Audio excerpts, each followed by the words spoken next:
네, 오늘은 7월 12일입니다. 7월 12일 금요일입니다. 새벽 예배 나오시는 우리 성도님들을 환영합니다. 말씀 나누기 전에 공동기도 제목으로 기도하시겠습니다. 배옥준 집사의 뇌졸중을 치료해 주십시오. 언어가 회복되고 오른쪽 팔다리에 힘이 생겨나도록 해 주십시오. 곽한나 집사를 치료해 주십시오. 권하자 집사가 다시 걷도록 해 주십시오.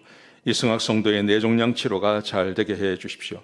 권현민 형제를 치료해 주십시오.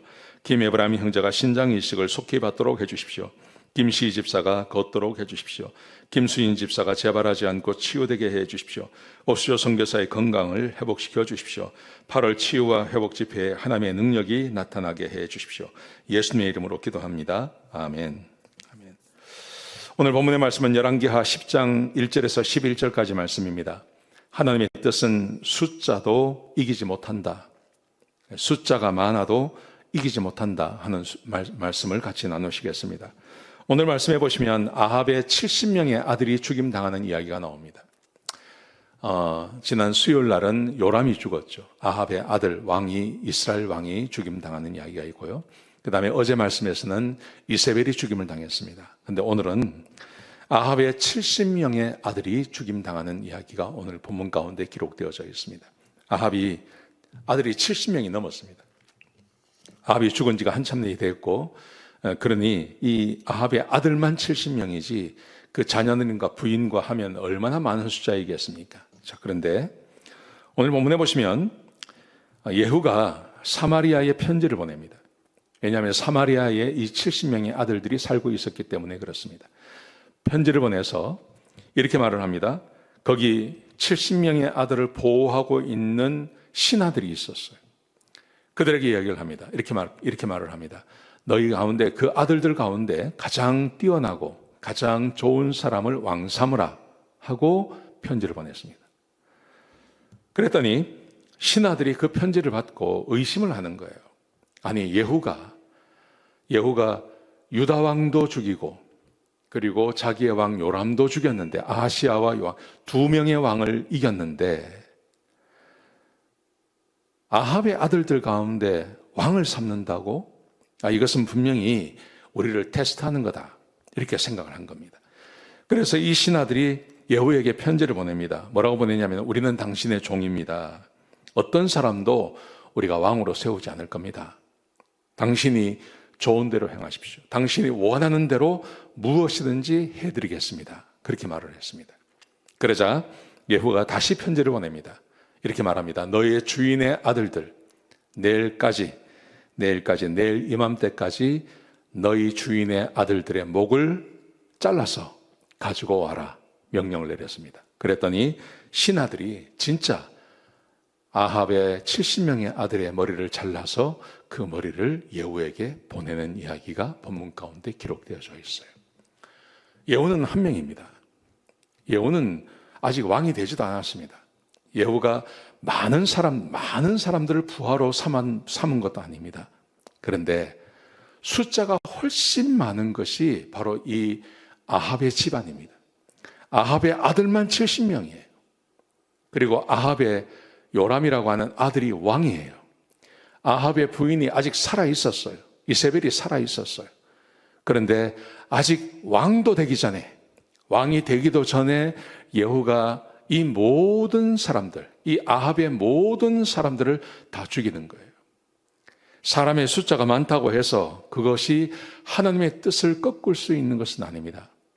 하나님의 뜻은 사람이 아무리 많아도 그 하나님의 뜻을 절대 꺾지 못합니다. 왜 그렇습니까? 하나님이 온 세상의 주인이시고 이 세상 모든 것은 하나님의 뜻대로 움직여가기 때문에 그렇습니다. 사람의 숫자가 많다고 해서 그것이 힘이 되는 것은 아닙니다. 우리가 인간적으로 세상을 살아가면서 보면 우리는 사람의 숫자가 힘입니다. 사람의 숫자가 많으면 그만큼 힘이 많다고 생각합니다. 그래서 세상 사람들은 사람의 숫자가 많은 것에 늘 굴복하게 되어 있습니다. 중국을 보십시오. 인구가 많으니까 그 인구 많은 것이 무기가 되지 않습니까? 인도도 마찬가지고요. 그런데 하나님 앞에서는 아무리 힘이 세고 사람의 숫자가 많아도 그 사람의 숫자가 많은 것이 하나님의 뜻을 절대 꺾지 못한다고요. 하나님께서 말씀하시기를 그 아합의 모든 집안의 사람들을 다 죽이겠다고 말씀하셨습니다. 그대로 이루어지고 있는 겁니다.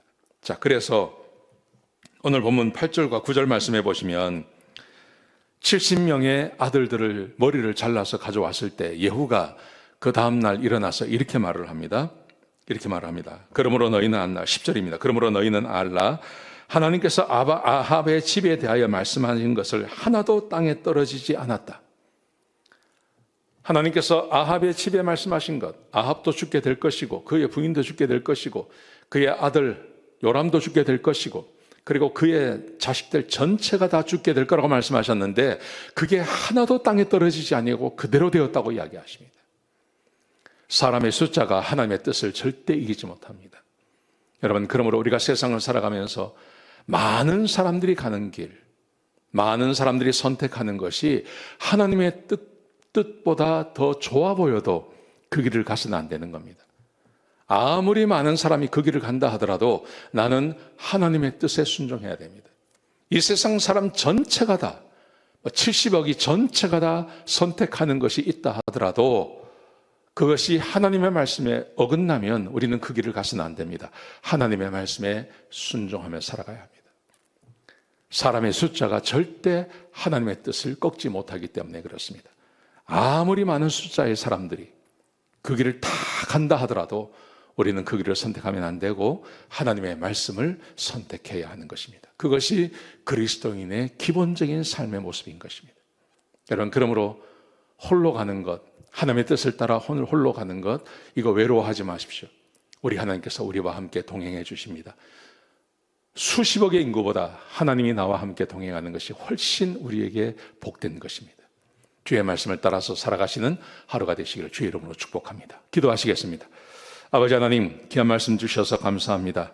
세상 모든 사람들이 선택해서 가는 길을 우리는 가지 않게 하시고 오직 하나님의 뜻에 합당한 길을 가는 그런 귀한 성도님들 다 될 수 있도록 역사하여 주옵소서. 하나님, 넓은 길 가지 않게 해 주시옵소서. 좁은 길 가게 해 주시옵소서. 많은 사람들이 가는 길로 가지 않게 해 주옵소서. 주님 감사합니다. 예수님의 귀하신 이름으로 간절히 기도드렸습니다. 아멘.